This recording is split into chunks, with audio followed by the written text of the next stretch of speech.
Ich möchte Sie herzlich zur Ausstellung Stefan Zweig, Weltautor, einladen. Diese Ausstellung wird weltweit von den österreichischen Kulturforen und Botschaften gezeigt. Es erwartet Sie auch ein besonderes Highlight. Die österreichische Schauspielerin Maria Happel liest ausgewählte Texte aus dem Werk von Stefan Zweig. Ich wünsche Ihnen eine spannende Ausstellung und Lesung.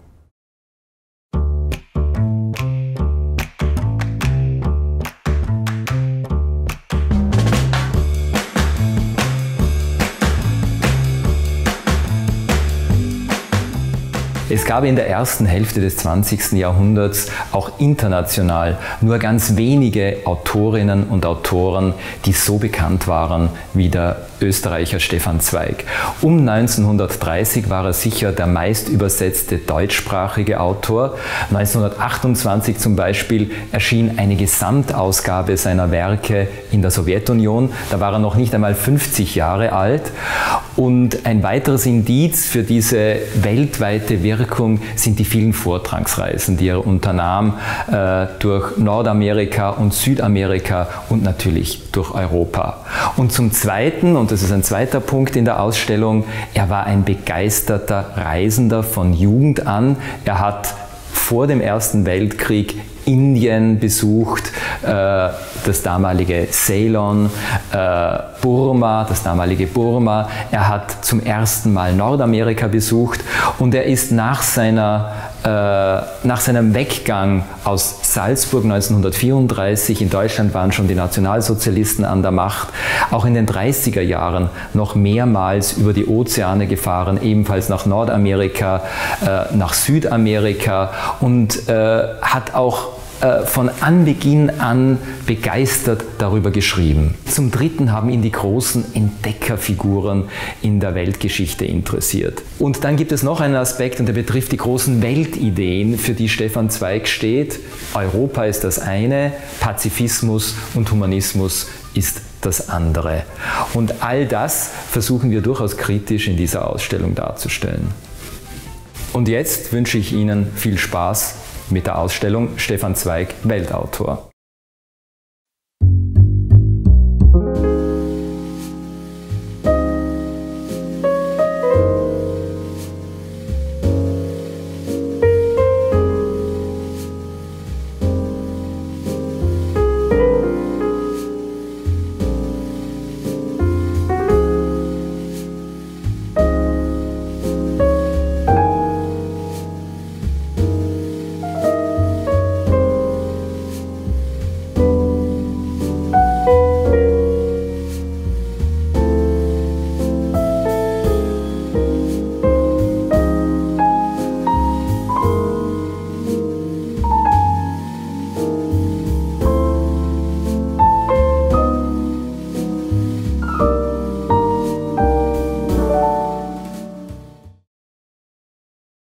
Die 10 Wege zum deutschen Ruhm.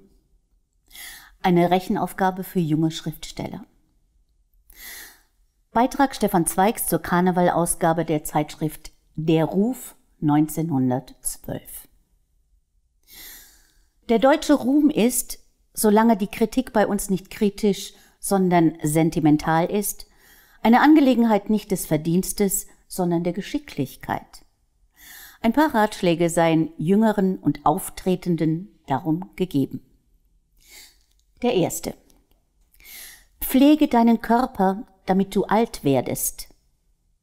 Der deutsche Ruhm wächst nicht aus Werken, sondern aus Jubiläen. Die Kunst, berühmt zu werden, geht Hand in Hand mit Diätetik, der Kunst der Langlebigkeit.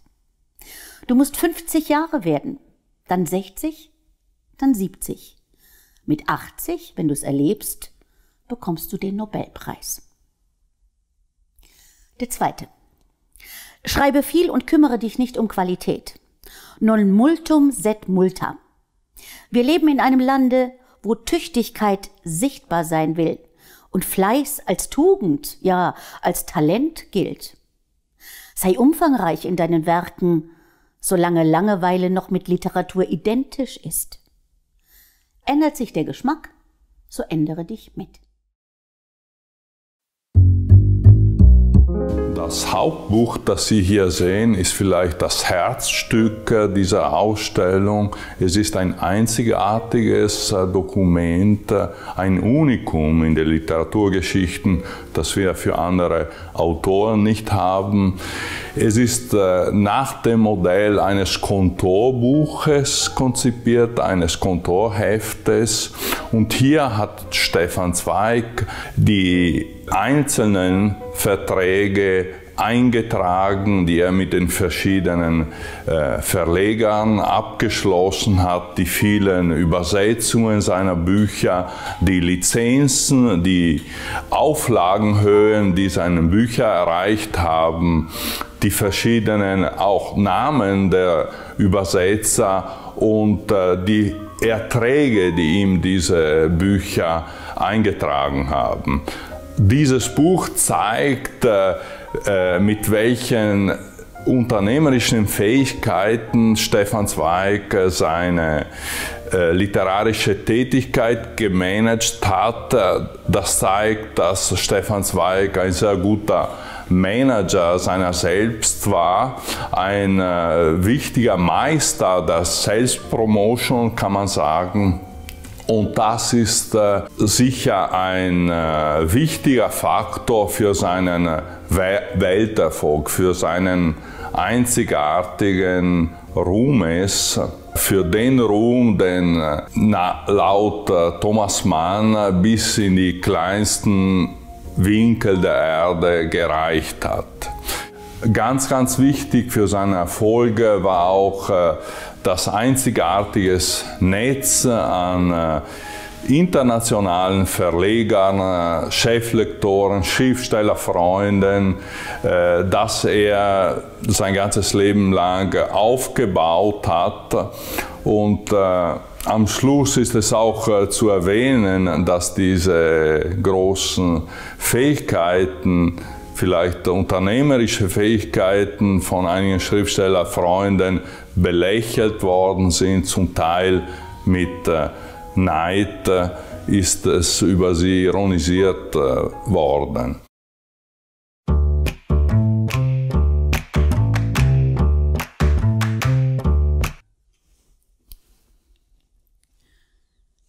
Rio de Janeiro. Einfahrt. Frühmorgens warten schon alle Passagiere ungeduldig an Bord, mit Ferngläsern und Kameras bewaffnet. Keiner will, so oft er sie auch schon bewundernd gesehen, die berühmte Einfahrt in Rio de Janeiro versäumen. Aber noch glänzt das Meer blau und metallen wie seit Tagen und Tagen. Beruhigende und gleichzeitig ermüdende Monotonie. Und doch, man fühlt es, dass man sich dem Land nähert. Man atmet die nahe Erde, noch ehe man sie sieht. Denn feucht und süß wird mit einmal die Luft. Weicher fühlt man sie an Mund und Händen. Ein dunkler Duft schwebt unmerklich her, gebraut in den Tiefen der riesigen Wälder aus Pflanzenatem und Feuchte der Kelche, jener unbeschreibbare, warme, schwüle und gärende Brodem der Tropen, der auf eine süße Art einen gleichzeitig trunken und müde macht. Jetzt endlich in der Ferne ein Umriss. Eine Bergkette zeichnet sich unsicher wolkenhaft in den leeren Himmel hinein, und in dem Maße, als das Schiff näher stampft, festigen sich ihre Konturen. Es ist die Bergkette, die mit aufgespannten Armen die Bucht von Guanabara beschirmt, einer der größten der Erde. Ohne den Rhythmus des Reisens, ohne die rollenden Eisenbahnräder, ohne die langen Schiffspassagen über die Weltmeere ist Stefan Zweigs Schreiben kaum vorstellbar. Der Stier hier neben mir zum Beispiel begleitete Stefan Zweig auf der Überfahrt von Rio de Janeiro nach Buenos Aires im Jahre 1936. Stefan Zweig hat zahlreiche Feuilletons und Reiseberichte über diese vielen Reisen geschrieben. Er hat zum Beispiel die geopolitische Bedeutung Indiens bereits vor dem Ersten Weltkrieg entdeckt.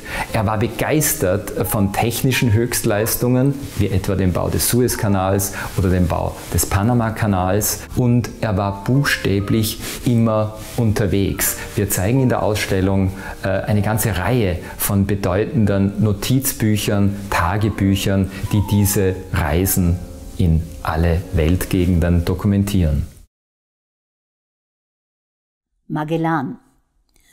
Der Mann und seine Tat, 1938.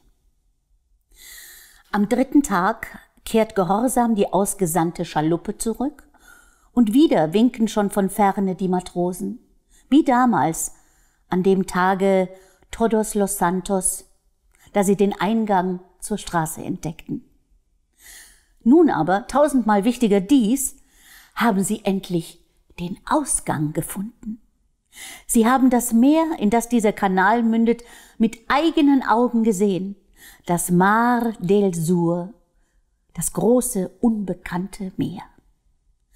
Thalassa, Thalassa, der tausendjährige Jubelruf, mit dem die Griechen nach endloser Fährnis heimkehrend das ewige Gewässer begrüßten, hier hallt es wieder in einer anderen Sprache und doch mit gleicher Begeisterung. Selig schwingt es sich auf in eine Sphäre, die noch nie den Jubel menschlicher Stimme vernommen. Diese eine Minute ist Magellans großer Augenblick. Jener Augenblick äußerster und unüberbietbarer Entzückung, wie ihn jeder Mensch in seinem Leben nur einmal erlebt. Alles hat sich erfüllt. Er hat das Wort eingelöst, das er dem Kaiser gegeben. Er hat wahrgemacht. Er, der Erste und Einzige, was Tausende vor ihm nur träumten. Er hat den Weg in das andere Meer gefunden. Gerechtfertigt und der Unsterblichkeit geweiht, weiß er sein Leben durch diesen Augenblick.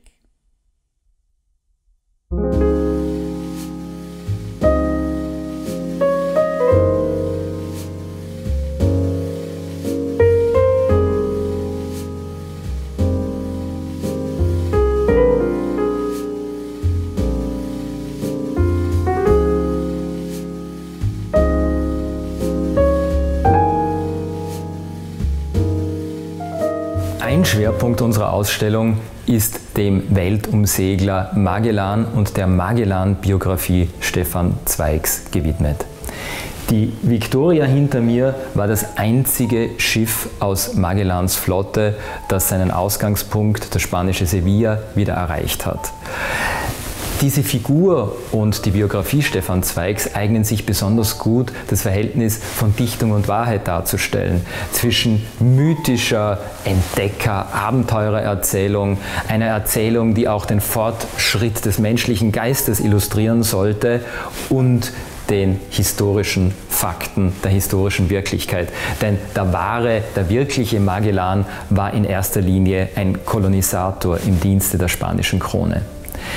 Ergänzend zu einem Notizbuch Zweigs zum Magellan, das auch zeigt, was für ein Rechercheur er war in der Bearbeitung historischer Stoffe, zeigen wir etwa eine wunderbare, illustrierte, kolorierte Karte aus den Beständen der Österreichischen Nationalbibliothek und auch Reiseberichte des Chronisten der Reise, der dabei war und überlebt hat. Antonio Pigafetta hieß er. Und zu sehen ist vor allem diese berühmte Passage, eben die Magellanstraße aus dem Atlantischen Ozean in den Pazifischen Ozean, deren Suche Zweig auf so dramatische Weise schildert. Die Welt von gestern, 1942.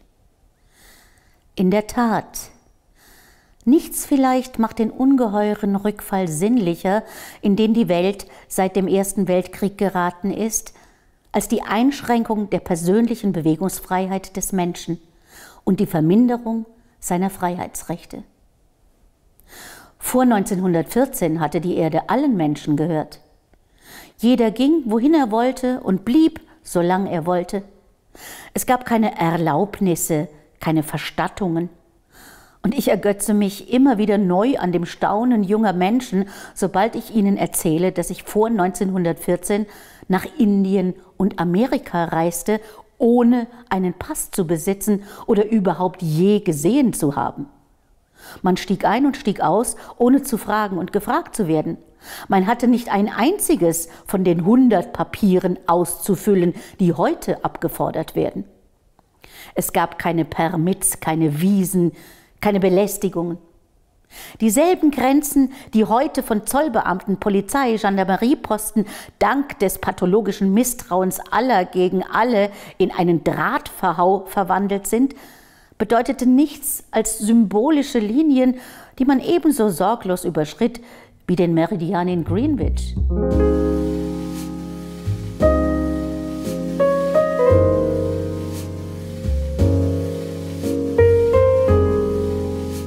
Stefan Zweig hat sich als Vordenker Europas einen Namen gemacht. Wie kein anderer Schriftsteller hat er sich in vielen Reden und Aufsätzen über ein geeintes Europa Gedanken gemacht. Und die Europäische Union hat diese Rolle als Vordenker Europas gewürdigt, indem ein Gebäude des Europäischen Parlaments neulich nach ihm benannt wurde.